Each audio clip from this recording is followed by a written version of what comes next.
Bonjour à toutes, bonjour à tous, et bienvenue à Il se passe quelque chose d'extraordinaire dans le monde.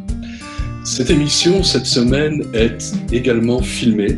Elle est donc réalisée en coproduction avec Mathieu Coste et Alain Hayes pour le compte des éditions Chez Nous et de l'Université populaire ouverte et permanente basée en France.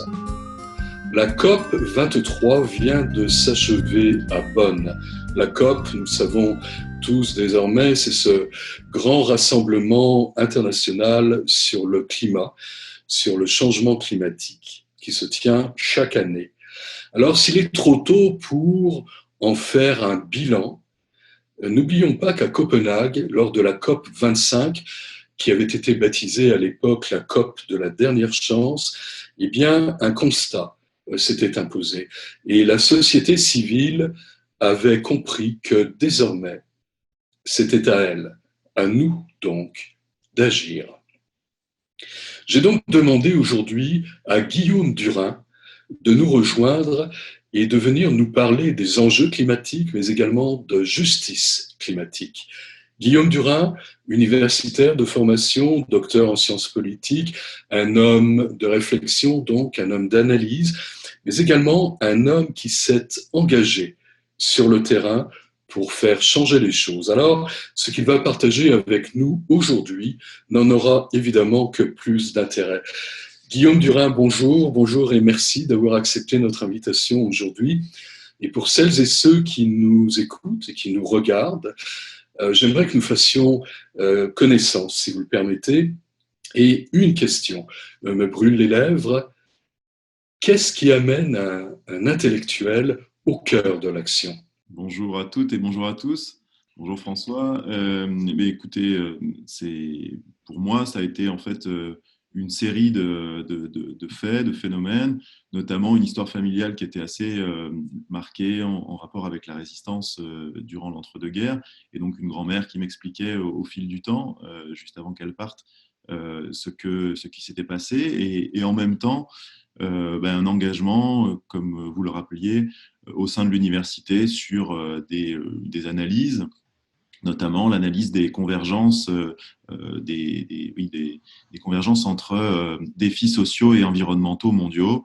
Et puis, les données que j'accumulais devenaient de plus en plus préoccupantes, et j'étais pas le seul à le faire. Et du coup, en y réfléchissant, en regardant un petit peu l'état des phénomènes internationaux, et également en étant sollicité par un ami qui devenait ministre de l'écologie au Sénégal, Haïdar El Ali, un activiste très, très renommé, très réputé, qui avait fait énormément de choses là-bas et qui devenait, comme je le disais, ministre, et qui m'a demandé de venir l'aider, participer à son équipe. Et donc, j'ai eu quelques heures, quelques jours pour décider. Puis, j'ai décidé de partir dans les mangroves du Sénégal auprès des communautés affectées par le changement climatique. Et ça a changé beaucoup de choses. Alors, justement, depuis le début de votre engagement, qu'est-ce qui a changé concernant les enjeux climatiques et selon vous, pour quelles raisons ? La situation devient de plus en plus compliquée. On est au courant, la communauté scientifique internationale alarme le reste de la communauté internationale depuis des dizaines d'années. La plupart des pouvoirs des autorités, à la fois politiques et économiques, sont tout à fait au fait de ces phénomènes, savent très bien ce qui se passe. Il y a eu des fuites, notamment de ce qui se disait au sein de la compagnie Exxon sur le changement climatique il y a une trentaine d'années. Et quelles étaient les réactions de la compagnie? Donc, essayer de mettre de côté le phénomène et de publier des contre-articles pour trompeurs, quoi, pour ne pas nous permettre de réagir. Donc oui, ce qui se passe, c'est que les choses sont engagées, très mal engagées. On est maintenant à 1 degré de changement climatique. Les évaluations varient, mais donc c'est-à-dire de modification moyenne des températures depuis depuis le début de la révolution industrielle. Donc il y a déjà un degré de modification. Dans certaines zones, c'est une moyenne globale. Dans certaines zones, c'est plus. Par exemple, dans les Alpes, ma famille vient des Alpes, de Haute-Savoie, et nous, mon grand-père ne reconnaît pas il est encore là, et il était alpiniste chevronné, et il ne reconnaît pas du tout les grands glaciers. Et quand on voit les Bossons, quand on voit la Vallée Blanche, maintenant, dans la Vallée Blanche, on ajoute des marches supplémentaires, 3 par an, et ça devient extrêmement préoccupant. La masse d'eau qu'on n'a plus en été pour alimenter les grands fleuves alpins, eh ben, ce sont des problèmes sociaux considérables qu'on aura d'ici une trentaine d'années. Avec un débit d'étiage du Rhône, par exemple, qui va être, moi j'ai habité à Lyon, traversé par le Rhône, un débit d'étiage qui va être beaucoup moins important, et donc des activités humaines qui vont devoir faire sans toute cette eau. Et c'est notamment des activités comme l'agriculture, comme l'adduction en eau évidemment, et comme le refroidissement des centrales nucléaires de la région, la plus nucléaire d'Europe, la région Rhône-Alpes. Du coup, les problèmes environnementaux viennent en fait de problèmes sociaux, d'enjeux sociaux et économiques et sociaux, et produisent eux-mêmes, et ensuite produisent des défis considérables. Voilà. Et la bonne nouvelle, c'est que, outre la communauté scientifique, les mouvements citoyens mondiaux ont décidé de prendre le problème à bras-le-corps parce que, à l'évidence, il y a des intérêts qui empêchent de faire, et puis une inertie globale du système qui empêche de faire qu'un changement suffisamment massif se mette en place, et que donc on puisse s'affronter, on puisse dépasser le défi climatique dans un horizon de temps raisonnable. Donc il faut absolument construire de nouvelles actions et de nouveaux rapports de force pour engager la transformation, une transformation collective. Et quand je dis ça, je parle presque au futur, mais là, le changement est présent. Quand j'étais dans les mangroves du Sénégal, ce qui se passe, c'est que le trait de côte ouest-africain est très bas, qui a en général un massif dunaire sur la côte, puis ensuite, derrière le massif dunaire, des zones basses. Et là, les massifs sont en train de sauter, et donc les zones sont immergées très régulièrement. Il y a des îles dans le delta du Saloum qui sont en train de disparaître, tout simplement, c'est-à-dire des dizaines de milliers de personnes qui n'ont plus d'autre choix que de partir. Et en général, elles ne partent pas, malgré ce qu'on croit en Europe ou en Amérique du Nord, elles ne partent pas dans les pays dits du Nord ou dits développés. Elles partent, ces communautés, à côté, là où elles peuvent trouver amis, familles qui peuvent les soutenir. Et donc, c'est une pression considérable sur des villes comme Dakar. Et ces villes sont en train d'exploser, socialement, sont dans des problèmes, et elles aussi sont touchées par le changement climatique. Nouakchott, la capitale de Mauritanie, est à la fois touchée par la disparition du trait de côte, donc elle perd du terrain sur la mer, et en plus, elle perd du terrain sur le désert, donc parce qu'il y a aussi une désertification avancée. Donc voilà, ce ne sont que des micro-points à la surface du monde, et il y en a des millions d'autres. Et ces phénomènes-là, si on ne les prend pas en compte maintenant, si on n'agit pas maintenant de façon déterminée et résolue, si on ne laisse pas, pour être très concret, 80% des réserves fossiles connues dans le sol, on connaît le budget carbone qu'on a encore pour ne pas passer la barre des 2 degrés de changement climatique à l'horizon 2100. C'est ça l'objectif de la COP 21, 1,5, 2 degrés, ne pas dépasser les 2 degrés, parce qu'on sait que derrière les 2 degrés, il y a énormément de problèmes, les choses vont être très très compliquées. On est simplement à 1 degré là, en ce moment.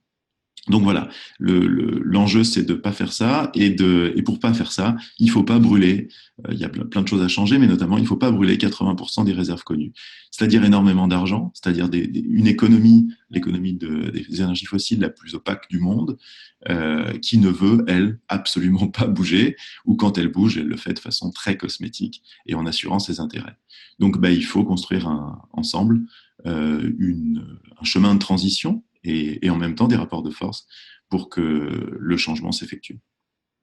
Alors, justement, face à ce changement, quelles actions la société civile peut-elle engager pour justement y faire face ?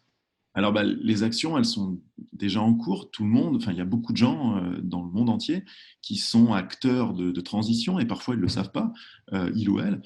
Quand vous êtes en train de construire ou de mettre en place un jardin communautaire à côté de chez vous et qu'en fait vous réduisez votre besoin de fruits et de légumes quand ils arrivent au long cours et donc en fait vous faites moins de transport, le transport consomme moins d'énergie fossile parce qu'il y en a moins besoin et que donc vous êtes dans une sorte de sobriété énergétique parce que vous consommez des choses qui sont produites juste à côté de chez vous, qu'en même temps, avec ce jardin communautaire, vous faites du lien avec vos voisins et que lors de la prochaine canicule, du coup, vous serez plus enclin à vous poser la question de qu'est-ce que devient ma voisine du 5e étage qui a 70 ans.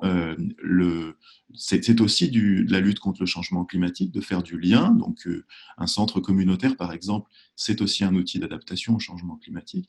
Pour ce qui concerne la transition, évidemment le transport, évidemment l'agriculture, moins consommer de viande. La viande produit énormément, le bœuf produit énormément de gaz à effet de serre, notamment de méthane, et puis tout ce qui est intensification de l'agriculture pose problème. Et ça, ce ne sont que des secteurs. Il faut sortir de la pensée par secteur et essayer de penser les systèmes de solutions, comment est-ce qu'on connecte les solutions les unes aux autres. Donc la société civile, notamment un mouvement qui s'appelle Alternativa, puis un autre mouvement qui s'appelle LIP, qui est un mouvement qui se diffuse plutôt en Amérique du Nord.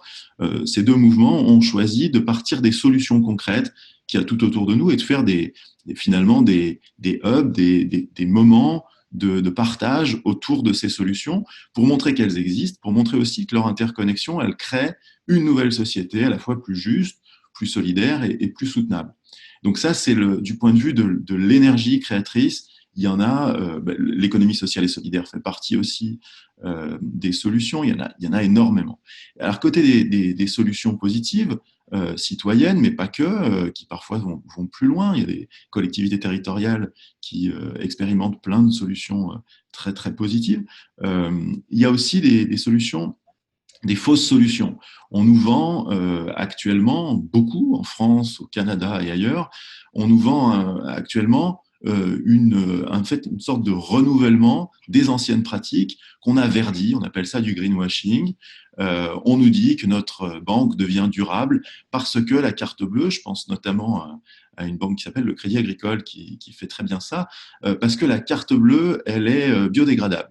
Alors bon, c'est bon, hein, c'est génial, avec nos cartes bleues biodégradables, on va sauver le climat. Alors c'est pas vraiment ça, parce que à côté de la carte bleue biodégradable, dans le même temps, il y a des investissements du Crédit Agricole, de la Société Générale, de la Caisse des dépôts, de la Banque des Jardins, enfin la Caisse des Jardins, par exemple, je prends des exemples canadiens et français, qui financent les grands pipelines, qui financent les infrastructures d'énergie fossile. Donc, qui continuent le modèle et qui continuent à faire du changement climatique massif. Ce n'est pas de du petit impact, c'est de l'impact colossal, c'est du multiplicateur que ces banques-là font en finançant ces projets. Ça veut dire que sortir de ces banques, ou plutôt demander à ces banques de cesser, puis, si elles ne le font pas, sortir nous en tant qu'individus, et au-delà de l'individualité, essayer en tant que groupe, donc il y a des gens qui font, des mouvements sociaux qui font ce qu'on appelle du désinvestissement.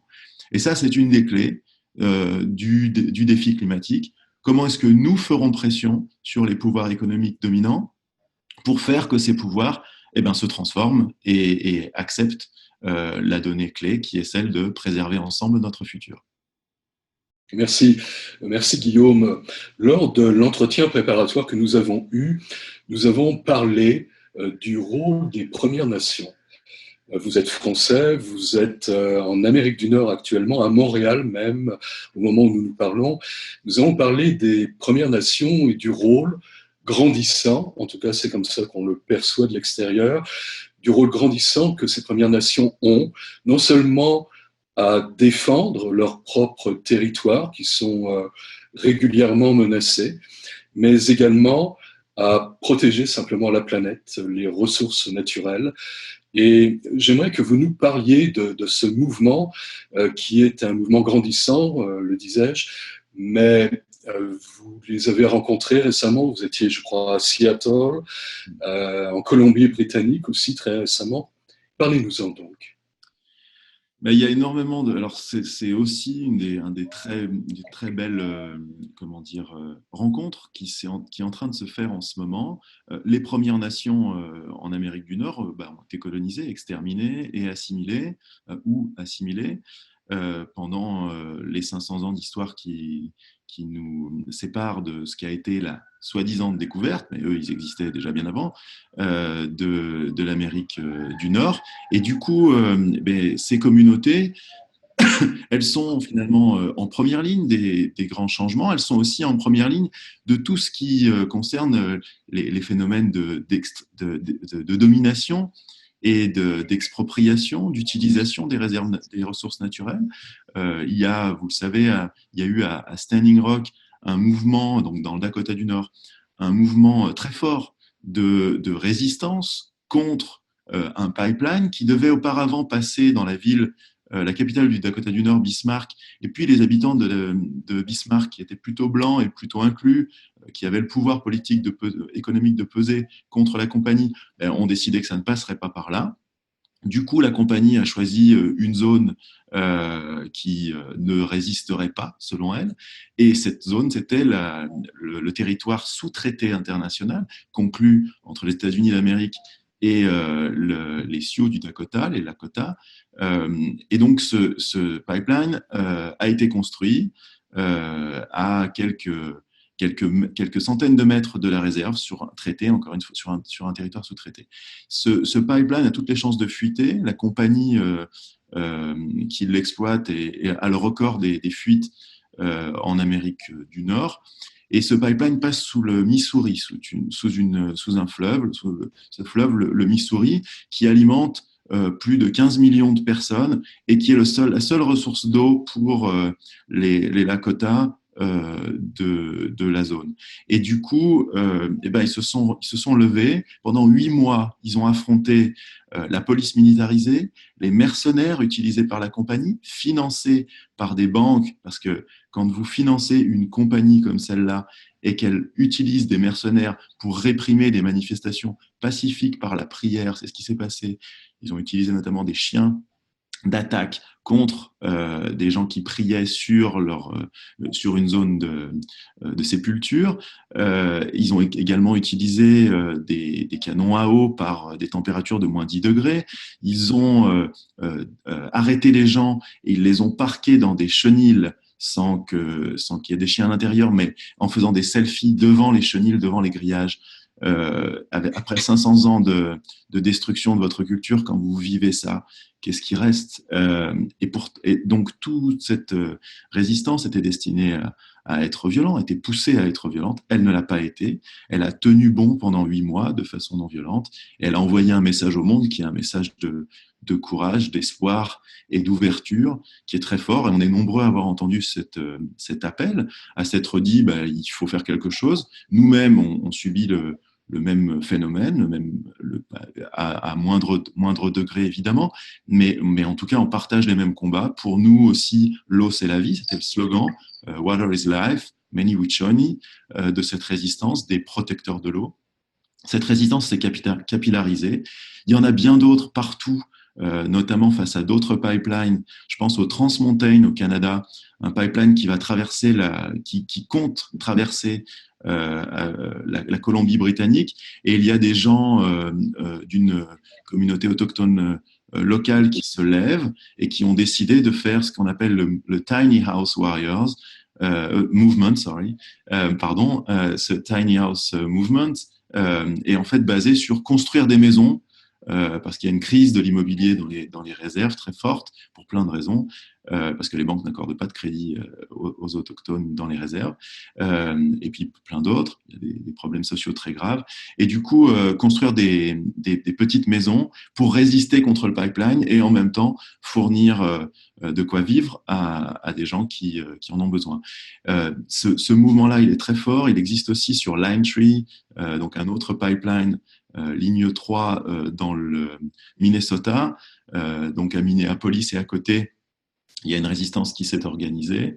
Il y a également, ça se passe aussi en Europe. Il y a des pipelines qui sont en train d'être construits, il y a des projets de pipeline en Europe, et les communautés locales, dans la même configuration, énormément de personne n'est consultée, les choses se font en sous-main. Il y a beaucoup d'argent qui passe dans les circuits occultes.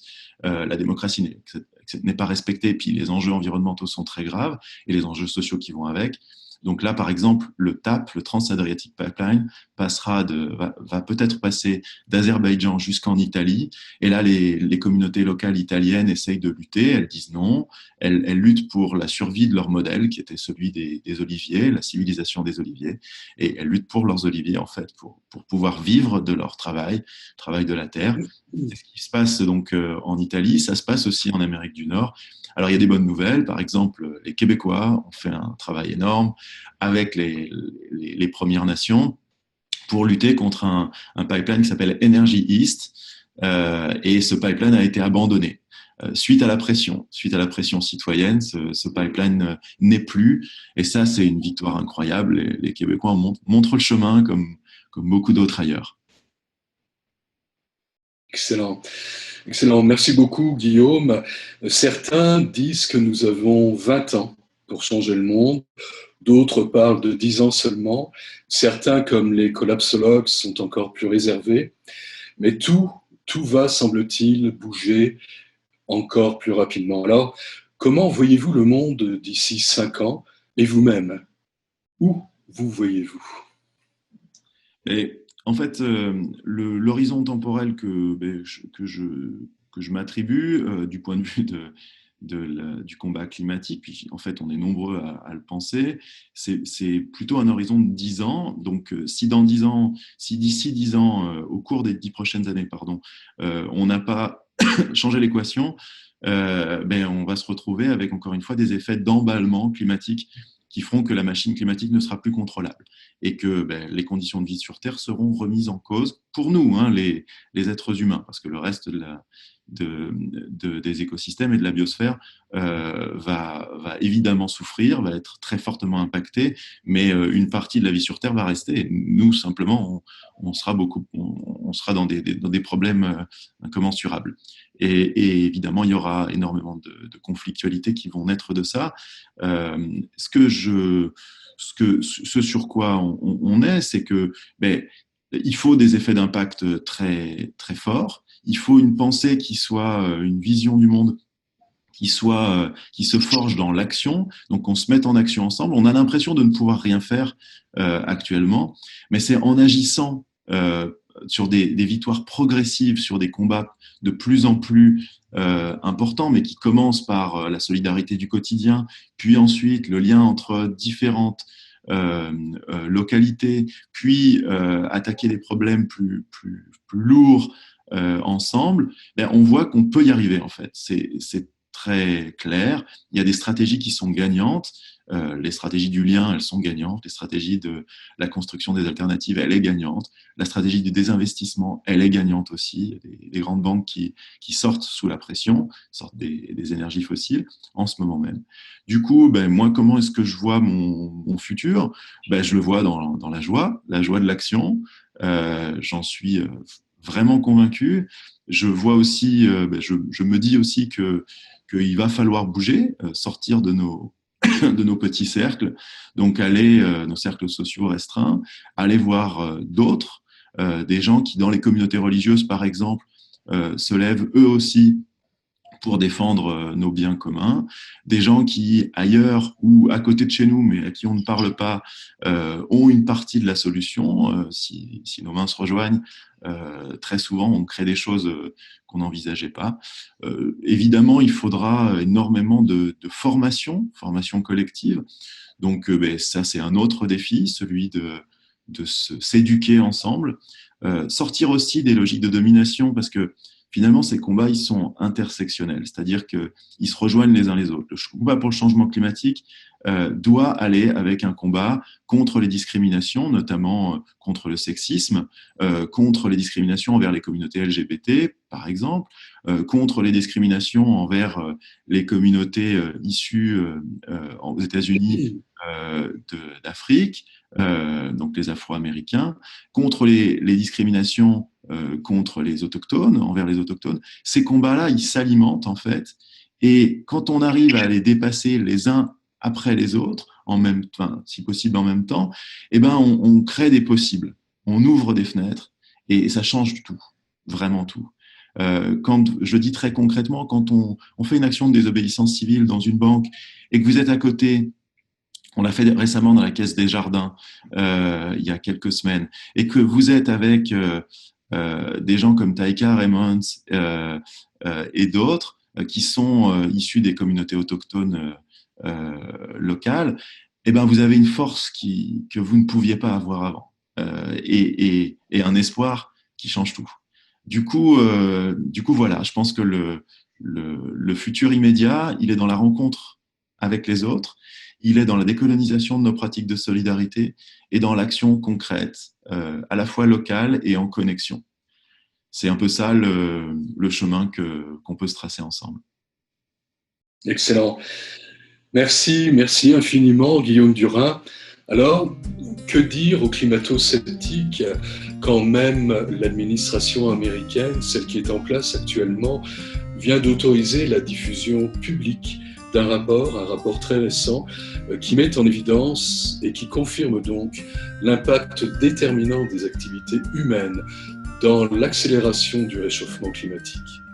Nous sommes évidemment tous touchés, tous concernés, mais à des niveaux différents selon que l'on est riche ou pauvre, selon que l'on est dans l'hémisphère nord ou dans l'hémisphère sud.